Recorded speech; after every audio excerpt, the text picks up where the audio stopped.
باللہ من الشیطان الرجیم بسم اللہ الرحمن الرحیم السلام علیکم ورحمۃ اللہ وبرکاتہ۔ میرا نام عادل شہید ہے۔ امید کرتا ہوں کہ آپ سب لوگ بالکل ٹھیک ٹھاک ہوں گے، خیریت سے ہوں گے، زندگی پرسکون اور مزے سے گزار رہے ہوں گے، اور اس گزرتے ہوئے ہر لمحے میں اللہ عز و جل کی ذات کا شکر ادا کر رہے ہوں گے۔ دوستو، آپ نے جنرل یحییٰ خان کا نام تو اچھی طرح سنا ہوا ہوگا۔ جنرل یحییٰ خان کو اللہ تعالیٰ نے بے حد قوت یادداشت اور قوت فیصلہ عنایت کی ہوئی تھی۔ یعنی آپ ملاحظہ کیجئے کہ ان کے ساتھ کام کرنے والے لوگ کہتے ہیں کہ وہ پہلے ہمارے جنرل تھے فوج کے اندر کہ جو ہر ایک فائل کو مکمل A to Z read out کیا کرتے تھے، اور آخر میں وہ پوری فائل پڑھنے کے بعد صرف یس یا نو کے اندر فیصلہ دیا کرتے تھے، اور وہ ایک ایک سپیلنگ اور ایک ایک محاورے کی غلطی کو بھی نوٹ ڈاؤن کیا کرتے تھے۔ اور اس کے بعد جب بھی ان کے سامنے نشر کی حالت میں بھی وہ فائل اگر پیش کی جاتی تھی تو وہ اسی وقت اس کو فائل کے دیکھ کر ہی بتا دیتے تھے کہ میں نے فلاں دن، فلاں مہینے یا فلاں سال کے اندر میں نے اس فائل کے اوپر فیصلہ دے دیا تھا، اور آپ آج ایک مرتبہ پھر اس فائل کو میرے سامنے کیوں لے کر آئے ہیں۔ لہٰذا اس سے آگے چلتے ہیں۔ جنرل یحییٰ خان نے ہی اسلام آباد کو ایز اے کیپٹل چوز کیا تھا۔ آپ ملاحظہ کیجئے کہ ان کی پوری زندگی میں ایک بار بھی ان کے اوپر مالی کرپشن کا الزام بالکل نہیں لگا۔ بہت سارے لوگ کہتے ہیں کہ انہوں نے جائیداد بنائی، لیکن ایسی کوئی بھی بات نہیں ہے۔ ان کا بیٹا آج بھی راولپنڈی کے اندر علی یحییٰ ایک مڈل کلاس لوگوں کی طرح ایک عام زندگی جی رہا ہے۔ اب اس سے آگے ملاحظہ کیجئے کہ اس کے بعد جب آپ کی ریٹائرمنٹ کا وقت آ گیا تو آپ نے پوری زندگی اس ایک ہی گھر میں جو آپ نے اپنی ذاتی مالیت کے لیے بنایا ہوا تھا، موت تک، اپنے انتقال کے وقت تک آپ نے اسی کے اندر اپنی زندگی کا گزر بسر کیا۔ اور آپ حتیٰ کہ یہاں تک کہ ایماندار تھے کہ بار کے اوپر جو پارلیمنٹ کے اندر بار تھی، یعنی 1973 سے پہلے شراب جو تھی اس کے اوپر اجازت تھی، اور وہ اس کے اوپر مکمل طور پر بین نہیں لگا ہوا تھا، لہذا پارلیمنٹ میں اویلیبل تھی، اور آپ بار کے اوپر اس شراب کے لیے بھی اپنے خود ذاتی پیسوں سے اس کو خریدا کرتے تھے، اور بعد میں کسی بھی آپ کے فیملی ممبر کو اس پارلیمنٹ میں آنے کی بالکل بھی اجازت نہیں ہوتی تھی۔ یہاں تک آپ ملاحظہ کیجئے، آگے اگر چلتے جائیں، لوگ کہتے ہیں کہ وہ بھارت اور پاکستان کے چپے چپے سے بھی واقف تھے۔ اللہ تعالیٰ نے ان کو بے حد خوبصورتی، بے حد قوت یادداشت، بے حد قوت مزاح اور بے حد ذہین و فطانت ان سے اللہ تعالیٰ نے ان کو نوازا ہوا تھا۔ لیکن آخر کیا وجہ ہے کہ 1985 تک، 1971 سے لے کر 1985 تک کوئی بھی بچہ آپ کو یحییٰ خان کے نام کا نہیں ملے گا۔ لوگ اس کو اس حد تک ان سے متنفر ہو گئے، لوگ اس حد تک ان سے نفرت کرنے لگے کہ لوگوں نے اپنے بچوں کا نام تک بھی یحییٰ رکھنا گوارا نہ کیا، جبکہ یحییٰ ایک نبی علیہ السلام کا نام ہے جو کہ اللہ تعالیٰ کے پیغمبر ہیں، لیکن پھر بھی اس کے یہ ہمارے جو جنرل ہیں ان کے اس کارنامے کی وجہ سے کہ جو انہوں نے مشرقی پاکستان کی علیحدگی میں اختیار کیا، اس کی وجہ سے لوگ اپنے بچوں کا نام تک رکھنا بھی گوارا نہ کرتے تھے، جو کہ 1971 اور 1985 کے درمیان کوئی بھی شخص آپ کو یحییٰ خان کے نام کا یا صرف یحییٰ کے نام کا کوئی بھی شخص آپ کو نہیں ملے گا۔ دوستو، وجہ کیا ہے کہ ہماری زندگی میں ہمارے کارنامے،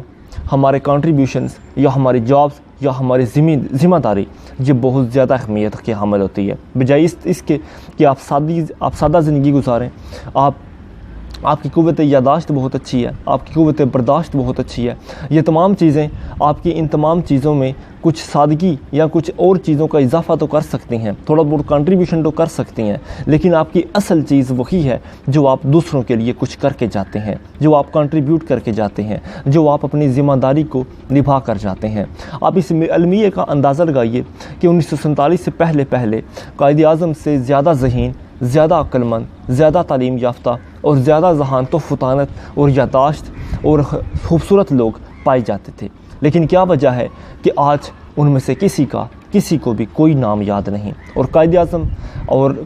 رحمۃ اللہ تعالی علیہ کو آج بھی دنیا ایک عظیم جنرل اور ایک عظیم گورنر جنرل آف پاکستان اور ایک عظیم لیڈر کے نام سے ایجاد کرتی ہے، کیونکہ ان کا واحد کارنامہ، ان کی واحد وجہ پاکستان کو ایجاد کرنا تھا، پاکستان بنانا تھا۔ آپ المیہ کا اندازہ لگائیے، آپ نے فرعون کا نام اچھی طرح سنا ہوا ہوگا۔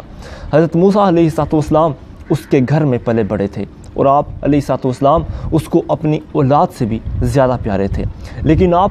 اندازہ اور المیہ اس بات پہ لگائیے کہ فرعون کی آج بھی انجینئرنگ کی دنیا میں سب سے زیادہ اس کو مانا جاتا ہے کہ اس کی بنائی گئی انجینئرنگ سے بلڈنگز جو ہیں آج تک دنیا کے انجینئروں کو سمجھ نہیں آ سکتی۔ آپ اس کے منصف، اس کے انصاف پسند ہونے کا اس حد تک اندازہ لگا لیجئے کہ حضرت موسیٰ علیہ السلام سے ایک مرتبہ ایک خبطی کی جان چلی گئی، تو حضرت موسیٰ علیہ السلام نے اب اس کے گھر سے نکل کر سینا کے صحراؤں میں جا کر بنا لی، کیونکہ آپ جانتے تھے کہ میں اس کے گھر میں پلا بڑا صحیح، میں اس کو اپنی اولاد سے زیادہ پیارا صحیح، لیکن منصف یا انصاف کرنے کے معاملے میں وہ مجھے بھی معاف نہیں کرے گا۔ یعنی کہ وہ انتہائی انصاف پسند تھا، وہ ایک بہت بڑا انجینئر تھا اور وہ بہت اصول پسند انسان تھا۔ لیکن کیا وجہ ہے کہ آج 3500 سال گزرنے کے بعد بھی ہم میں سے کوئی بھی شخص اپنے بچوں کا نام فرعون نہیں رکھنا چاہتا؟ ہم اس سے اتنی نفرت آج بھی کیوں کرتے ہیں؟ اس کی ایک وجہ یہ ہے کہ اس کی ایک غلطی جو اس نے شرک کیا، جو اس نے اللہ تعالیٰ کے ساتھ دشمنی لگائی، جو اس نے اپنے آپ کو خدا کہہ ڈالا، یہ تھی۔ اور یہی اس کی ایک غلطی اس کی تمام خوبیوں کے اوپر پانی پھیرتی چلی گئی۔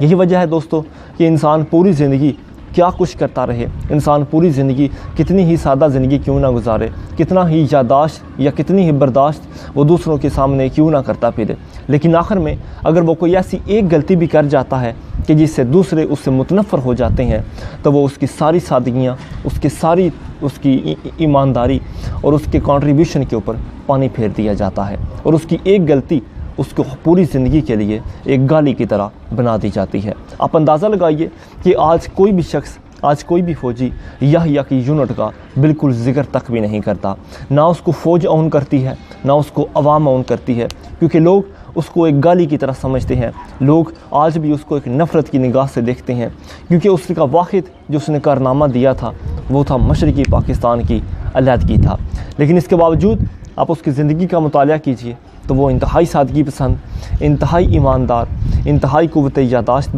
لینے والا، تمام لیڈروں سے اچھا ایک انسان تھا۔ اور اس کی یہ ایک اور کارنامہ بھی یہی تھا کہ اس نے امریکہ اور چائنا کو ایک ٹیبل ٹاک کے اوپر اکٹھا کرنے والا وہ پہلا لیڈر تھا۔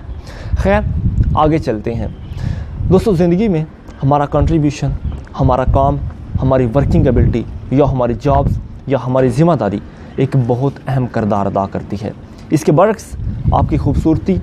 آپ کے اندر آپ کی صلاحیتیں، آپ کی سادگی، یہ ان تمام چیزوں میں تھوڑا ایڈیشن تو دے سکتی ہے، لیکن یہ آپ کی ایک انتہا تک نہیں پہنچ سکتی، یہ آپ کے ساتھ آگے تک نہیں جا سکتے، کیونکہ آپ کی اصل چیز جو آپ کے ساتھ آگے جائے گی وہ آپ کا کنٹریبیوشن ہوگا، آپ کی جاب ہوگی، آپ کے اعمال ہوں گے، آپ نے کیا کیا، آپ نے کیا کارنامہ سر انجام دیا، یہ آپ کا بہت زیادہ میٹر کرے گا۔ لہٰذا زندگی میں